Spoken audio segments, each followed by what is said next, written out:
Bueno, muy buenas noches. Vamos a comenzar nuestra quinta lección y esta lección aborda dos temas, que es el discurso de Pedro y la formación de la iglesia. Y esto lo van a ver en Hechos 2, del 5 al 47. El versículo que se memorizaron fue Hechos 2:33, así que exaltado por la diestra de Dios y habiendo recibido del Padre la promesa del Espíritu Santo, ha derramado esto que vosotros veis y oís. La tarea para la próxima semana, la lectura asignada, tiene que ver con un hecho de curación y las consecuencias que esto trajo y aborda la página 33 a la 37, no a la 38.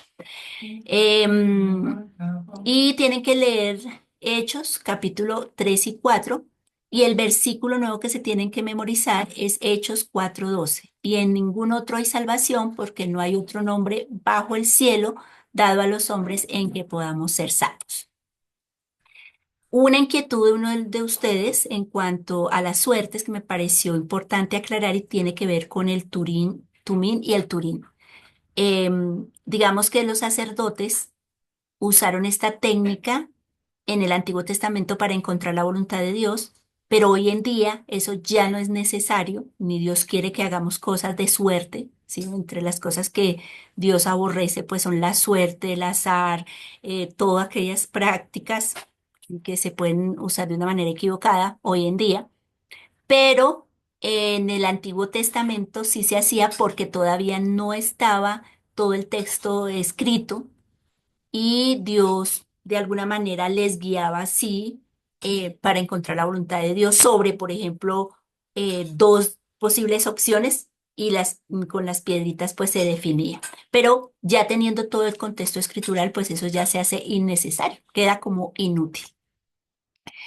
Los sucesos que vamos a ver hoy conectan con el capítulo 1 donde el Señor les había dicho que esperaran la llegada del Espíritu Santo. Ellos debían esperar en Jerusalén. Y la llegada del Espíritu Santo va a darse en una fiesta especial que era la fiesta del Pentecostés, que era una celebración que se hacía 50 días después de la Pascua, donde se traían las primicias de los frutos. Y en ese sentido, pues hacíamos como la analogía de que los discípulos eran también los primeros frutos de la obra hecha del Señor en la cruz, ¿cierto? Entonces, aquí, estando celebrando esta fiesta en la ciudad, se va a dar el cumplimiento de esa promesa hecha por Jesús, como es la llegada del Espíritu Santo. Esa llegada del Espíritu Santo tuvo unas manifestaciones visibles, ¿sí? Esas manifestaciones visibles externas que se dieron, las podemos ver en Hechos 2:2 y Hechos 2:3.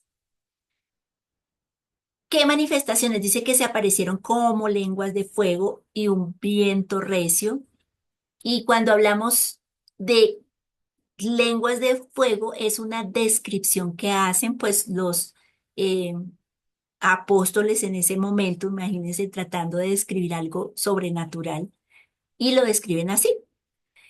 Pero aquí en este evento se ve que la llenura se da como en dos aspectos. La llenura en el sentido de que ellos viene el Espíritu a morar en el creyente, pero también como ese control sobrenatural donde ellos no toman una decisión, vamos a hacer esto, sino que sucede algo especial. Y es que hay una manifestación además de que ellos comienzan a hablar en otras lenguas. Cuando habla que comenzaron a hablar en otras lenguas, está diciendo que comenzaron a hablar en idiomas, como lo sería el francés, como lo sería el inglés, como lo sería el italiano. No eran lenguas eh, extraterrestres o no sé, de alguna manera mágicas, no, eran lenguas, idiomas. ¿Cómo sabemos eso? Porque en Hechos, capítulo 2 versículo 8, 9 y 10 dice, ¿cómo pues les oímos nosotros hablar cada uno en nuestra lengua en la que hemos nacido? Partos, medos, elemitas y los que habitamos en Mesopotamia, en Judea, en Capadocia, en el Ponto y en Asia, en Frigia y en Panfilia, en Egipto y en las regiones de África, más allá de Cirene, y romanos aquí residentes, tanto judíos como prosélitos. Entonces, cada uno de estos lugares hablaba un idioma y las personas que estaban allí entendieron ese idioma que estaban hablando los apóstoles. Entonces los apóstoles estaban hablando idiomas reales. En este mapita podemos ver en los números cada uno de los lugares nombrados allí, de las personas que representaban esos lugares que hablaban un idioma en particular. Y ellos comenzaron a hablar ese idioma.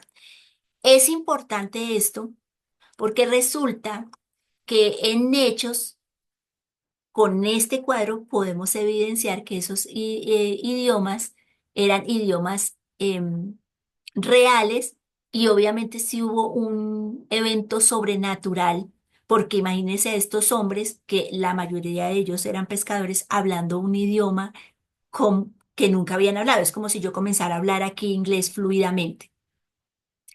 Otra cosa importante, como lo dice el párrafo 2, es destacar que estas personas eran judíos y prosélitos gentiles convertidos al judaísmo, que provenían de diversas regiones del mundo conocido. A pesar de su diversidad lingüística, compartían un trasfondo del Antiguo Testamento. Entonces, ellos estaban ahí, pero estas personas tenían toda una enseñanza antiguo testamentaria. Ellos conocían las promesas del Salvador, conocían todo lo que los profetas habían dicho, porque a ellos se les había enseñado. Entonces, ellos no era que estaban vacíos. ¿Por qué es importante entender eso? Por el evento que va a seguir cuando Pedro predica y el suceso que pasa conecta con esa realidad de que ellos sí tenían un bagaje ya antiguo testamentario. Entonces, ellos están oyendo a estas personas, a estos apóstoles, hablar un idioma que ellos conocen, ¿sí? No es un idioma extraño, no es una lengua extraña. ¿Qué fue lo que ellos oyeron cuando vieron que ellos hablaban en su idioma? ¿Qué era lo que oyeron? Dice que ellos hablaban, oían o los apóstoles hablaron de las maravillas de Dios. Muy probablemente ellos comenzaron a oír hablar de Cristo, de su obra, y de alguna manera, así como nosotros conectamos en, en la lección 24 cosas, el Espíritu Santo, de una manera sobrenatural, permitiendo que sus discípulos hablaran ese idioma, ellos oyeron y comenzaron a conectar lo que había en las Escrituras. Es importante que eso pasara y que los judíos de todas las naciones que en ese momento existían oyeran el mensaje, porque la Escritura decía que primeramente el mensaje venía a los judíos. Así que el Señor se encargó de que los judíos que estaban en ese momento estuvieran donde estuvieran, escucharan ese mensaje y les llegó de primera mano en su lengua. Eso es un acto maravilloso de Dios. Entonces no eran palabras incoherentes. Su propósito era dar a conocer a los judíos la obra de Dios. El mensaje primero vino al pueblo escogido por Dios, pero como ya vamos a ir viéndolo, ellos van a rechazar este mensaje, ¿no? Aún la obra misionera de Pablo, Pablo llegaba a las sinagogas, les presentaba, les hablaba de Cristo y en muchos de esos lugares pues lo trataron de apedrear, de matarlo, en otros lugares lo metieron en la cárcel. Y por eso, pues él realmente se vuelve a los gentiles. Entonces nos deja la puerta de par, los judíos nos dejaron, por así decirlo, de alguna manera la puerta de par en par para que el mensaje nos llegara. Entonces, aquí es muy interesante porque el Señor les dijo que cuando viniera el Espíritu Santo, Él les daría el poder para poder dar testimonio de Él en Jerusalén, en Judea, en Samaria y hasta el último de la tierra. Ellos están en Jerusalén. Entonces ellos están abriendo ese camino de predicación para alcanzar al resto, ¿no? Del mundo como más adelante se va a dar. Pero es bien interesante ver que quien comienza esta obra de predicación es Pedro. Pedro había negado al Señor 3 veces. Él lo había traicionado también al Señor. El Señor resucita y tiene una conversación con Pedro. Pedro estaba muy dolido por lo que había hecho y el Señor le pregunta 3 veces, Pedro, ¿tú me amas? Y finalmente Pedro le dice, Señor, tú lo sabes. Y el Señor le dice, apacienta mis corderos, apacienta mis ovejas. Entonces aquí vemos que Pedro se levanta a hablar, que él era un hombre del vulgo, sin estudio, un hombre que había demostrado ser impetuoso, eh, con unos arranques de ira de un momento a otro, no quería perdonar. Acuérdese que con él es el que tiene la conversación de cuántas veces tengo que perdonar. Era un hombre que una vez cuando vio la transfiguración quiso hacer unas enramadas y quedarse ahí. Fue un hombre que en un arranque de ira le cortó la oreja a otro.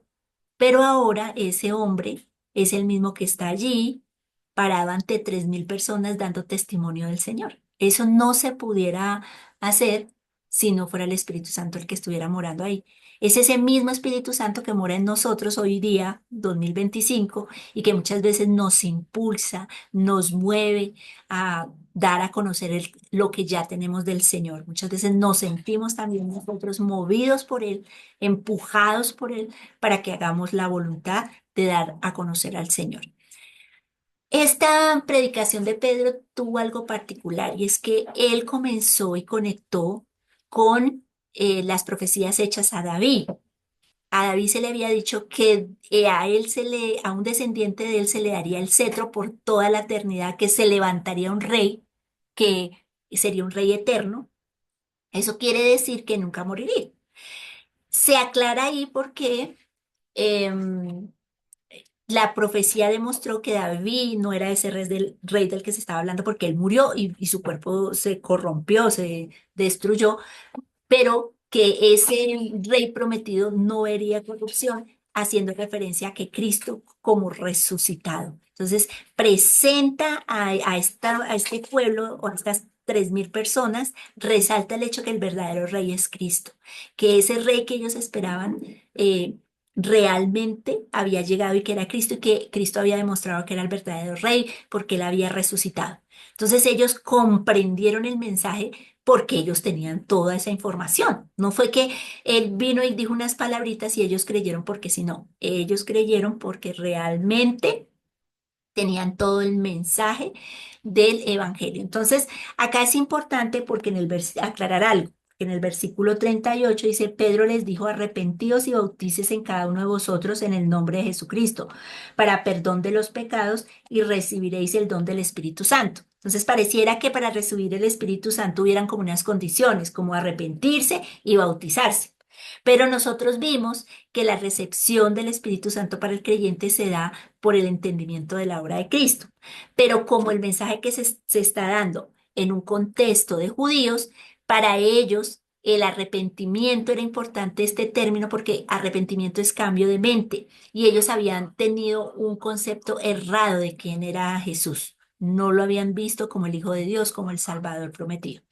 Y en cuanto al bautizo, el bautizo era importante porque en el contexto judío el bautizarse era identificarse con una enseñanza, es decir, esa enseñanza es la verdad. Entonces, si ellos se bautizaban, realmente habían demostrado que se habían arrepentido en el sentido que habían reconocido y que habían entendido realmente que ellos tenían su mente errada en cuanto a quién era Cristo, pero que ahora comprendían que Él era el Salvador. Entonces, realmente lo que estaba pasando es que ellos habían entendido la obra del Señor y por ende venía la recepción del Espíritu Santo, o sea, como vendría en cualquier creyente. Esto es importante aclararlo, ya que hay algunas corrientes evangélicas que dicen que para recibir el Espíritu Santo entonces hay que arrepentirse o bautizarse, lo cual es totalmente contrario a lo que hemos ido aprendiendo nosotros, que es que Él viene a morar solamente porque se entiende la obra del Señor Jesucristo.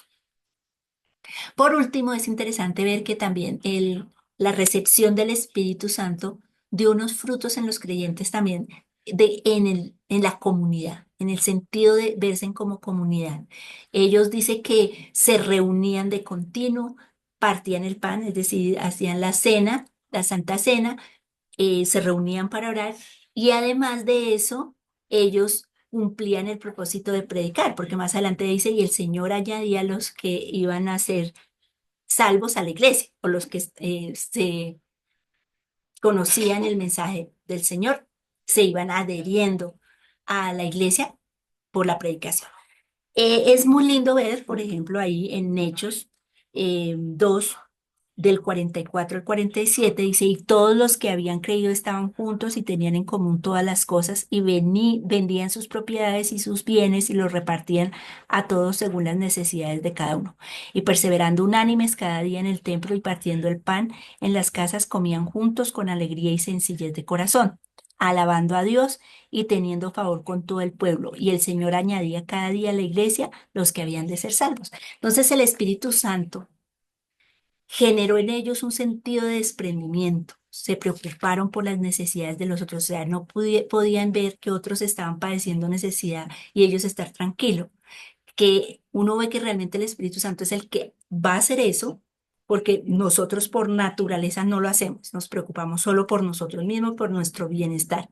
Pero el Espíritu Santo movió a la iglesia para hacer esto, ¿sí? Para que realmente se pudiera cuidar del otro, ¿sí? Y esto es parte de ese poder que viene el Espíritu Santo, ese poder, porque nosotros somos muchas veces cobardes para hablar del Señor en nuestras propias fuerzas, pero en el poder del Señor lo podemos hacer. Tanto así que la misma palabra dice que Él no nos ha dado un espíritu de cobardía, sino de poder, de amor y de dominio propio, ¿sí? Y es el Espíritu Santo el que nos va moviendo. Entonces, este comienzo de, del poder, de la manifestación del Espíritu Santo eh, con los creyentes es increíble. Y debemos dejar en claro que entonces este evento que se dio con estas manifestaciones es único, no se va a volver a repetir y no es necesario que se den estas cosas para garantizar que el Espíritu Santo va a venir a morar en el creyente. El Espíritu Santo después de este día de Pentecostés, fue recibido por el creyente solo con el entendimiento de la obra de Cristo. Bueno, espero que el Señor les bendiga y que puedan ser juiciosos con sus tareas. Nos veremos el próximo jueves.